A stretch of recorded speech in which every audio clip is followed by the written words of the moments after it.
पुण्यात्मा, उस परमात्मा ने स्वयं आकर बताया कि अक्षर पुरुष एक पेड़ है, सरपुरुष वा की डार और तीनों देवा शाखा है, ये पात्र रूप संसार। तो गीता अध्याय नंबर 15 के श्लोक नंबर 1 में कहा कि जो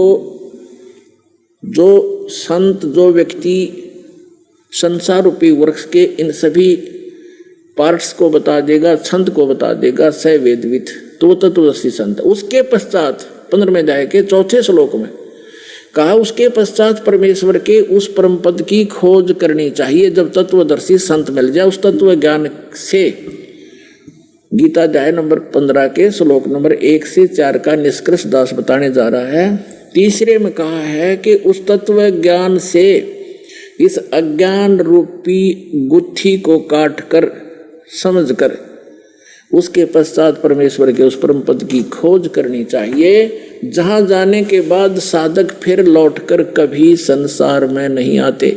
और गीता ज्ञानदाता कहता है कि जिस परमेश्वर से संसार रूपी वृक्ष की ये प्रवृत्ति विस्तार को प्राप्त हुई है, यानी जिसने सब ब्रह्मांडों की रचना की है, केवल उसकी भक्ति करना और की नहीं।